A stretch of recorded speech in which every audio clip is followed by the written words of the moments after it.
Olá, eu sou o Gigu e esta é minha apresentação sobre os princípios da produção de conteúdo online. Mas antes de mais nada, acho que devo me apresentar direitinho para quem não me conhece, mas é jogo rápido. Meu nome é Pedro Giglio e já faz tempo que mexo com esses lances de internet. Zoações aí à parte, entre 2000 e 2001 eu trabalhei na 2PG, que depois virou Promo IP, depois de uma aquisição, e essa era uma renomada produtora de websites aqui no Rio de Janeiro.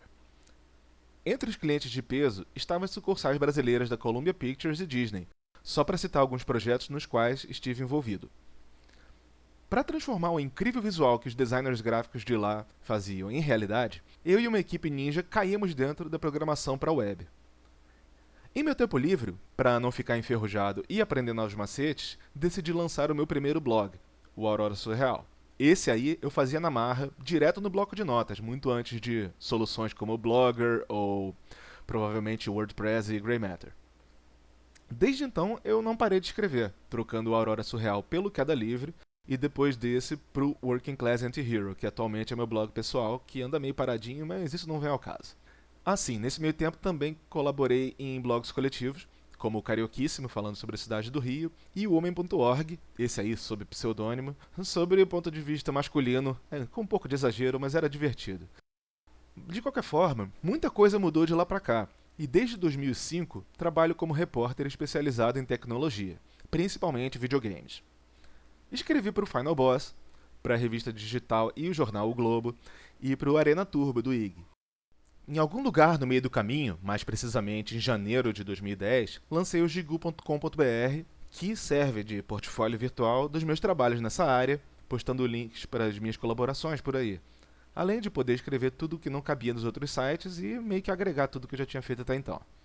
Ah, sim. Esse desenho aí do lado é bem mais bonito do que eu sou de verdade, então obrigado, Willa Fox, pela graça alcançada. Então, venho compartilhar com você o que eu aprendi nesse meio tempo sobre produção para a internet. Vamos lá? Número 1. Conteúdo é rei. Cara, não adianta fazer o site mais bonito do mundo se o conteúdo em si não é interessante. Mesmo se for um site de design, hein? Um exemplo de visual enxuto e conteúdo certeiro é o Andrea Sang. Com um visual assim minimalista, apenas textos e fotinhos em um fundo branco, esse é um site no qual confio cegamente na hora de achar informações em primeira mão do mercado japonês de jogos, e vem em um idioma que eu entendo de verdade. Aí temos o outro lado da moeda. Esse site brasileiro do exemplo passou um tempo inativo e agora voltou com um visual realmente muito bacana, tá bonito mesmo. Mas um dos artigos do relançamento pareceu desinteressante.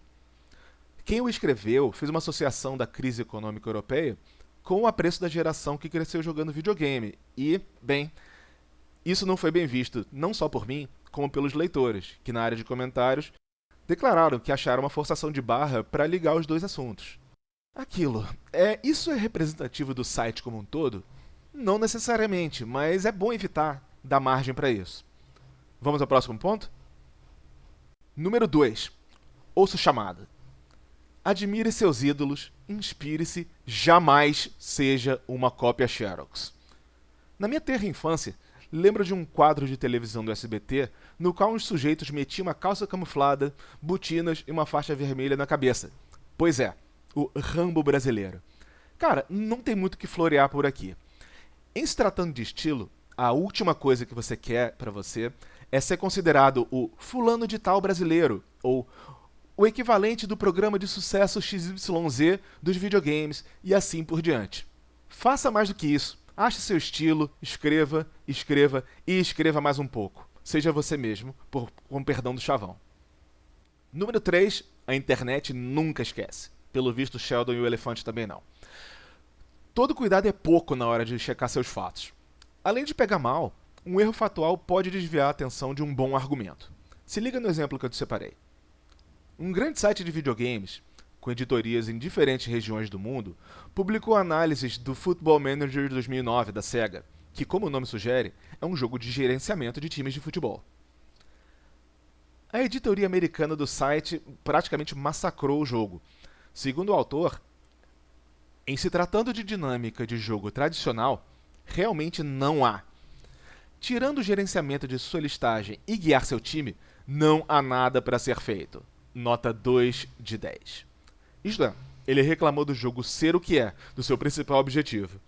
Enquanto isso, na filial britânica, abre aspas, é facilmente a maneira mais profunda, divertida e viciante de fingir que você gerencia um time de futebol. Nota 9,1 de 10. No fim das contas, a filial americana removeu a resenha, trocando-a por outra que o analisou corretamente. Isto é, o cara queria que o jogo de futebol fosse um jogo de futebol tradicional, com você controlando os esportistas, e ficou chateado porque o jogo não era isso e deu uma nota ridiculamente baixa. Bom, paciência. O que me leva ao próximo tópico. Número 4. Garimpo nunca é demais.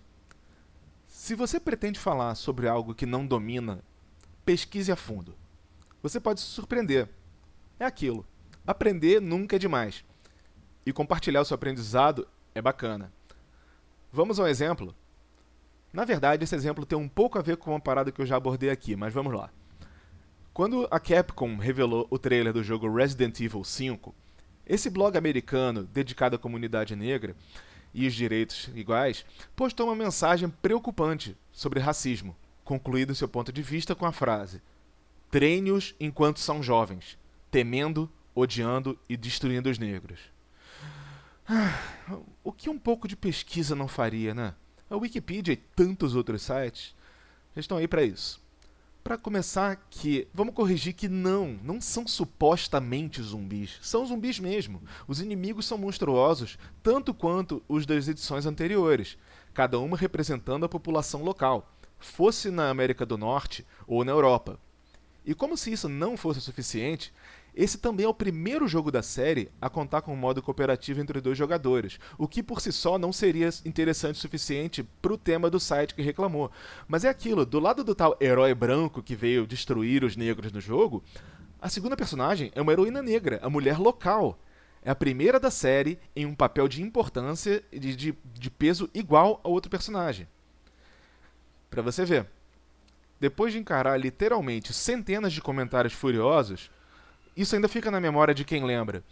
E ao mesmo tempo também de sites como o Wayback Machine, que mantém um arquivão. Mesmo que está fora do ar atualmente, tem parte do seu histórico mantido por lá. Inclusive foi assim que eu achei esse exemplo.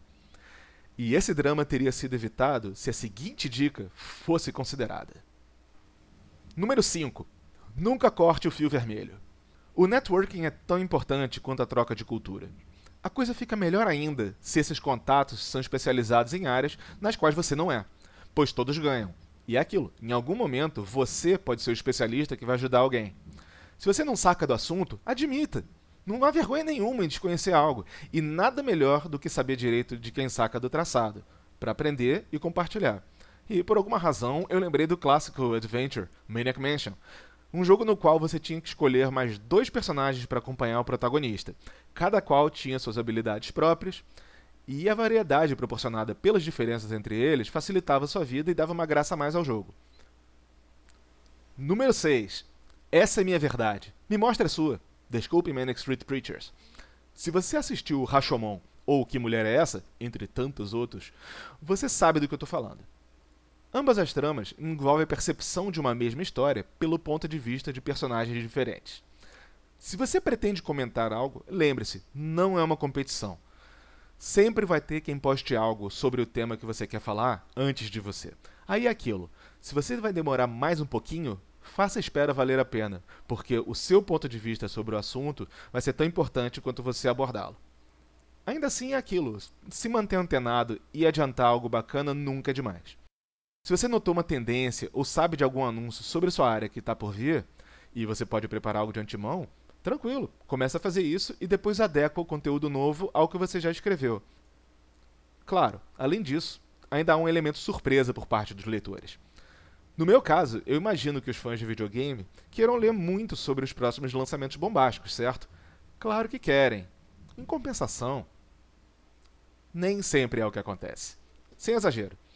Toda semana cai gente procurando no meu site. Procurando o quê? Não Zelda, não Call of Duty, mas sim Prisoner of Ice, Gênio Maluco e Rock'n'Roll Racing, que estão longe de estar em alta no momento, mas só porque eu publiquei algum artigo grande sobre esses assuntos no passado, as pessoas caíram no meu blog, leram o que quiseram e provavelmente sabem que esse site existe e isso é o suficiente. Tipo, pelo menos se você chegou ao leitor de alguma forma. É aquilo. Não se limita ao óbvio na hora de postar. Surpreenda e se deixe surpreender. E agora o número 7, passo final, que é iniciar a transmissão. É isso aí, fixe sua bandeira. Use e abuse de formas de levar os visitantes ao seu site. As possibilidades cruzadas, proporcionadas entre blog, Twitter, Facebook, Tumblr, YouTube, Vimeo e Diaba 4 são muitas. E todas devem levar seus leitores em potencial rumo ao seu site. Fazer seus leitores saberem que você está lá para eles também ajuda. Então, poxa, se o pessoal puxar assunto, por que não comentar com eles, sacou? Porque isso acontece em qualquer lugar e na internet não é exceção. Então, vamos fechar a tampa. Recapitulando. Número 1. O conteúdo é rei. Se o conteúdo do seu site é ruim, não há bom design que salve. Número 2. Ache seu tema e o seu tom. Admire seus ídolos, inspire-se, mas nunca, nunca seja uma cópia deles. Número 3. A internet nunca esquece. Cheque seus fatos antes de postar besteira. E se errar, admita. Número 4. Garimpe, assimile e compartilhe. Se não sacar de um assunto, pesquise. Aprender nunca é demais. Número 5. Conheça os especialistas. Sempre há quem saiba mais do que você em determinado assunto. Número 6. Uma história, várias visões. A pressa é superestimada. Seu ponto de vista vale mais do que comentar o esperado e até mesmo o inesperado. E número 7. Domine o mundo. Virtual, né? Seu site é só o começo. Use, mas não abuse demais das redes sociais. Então, é isso aí. Obrigado por assistir e fique à vontade para entrar em contato. Até a próxima!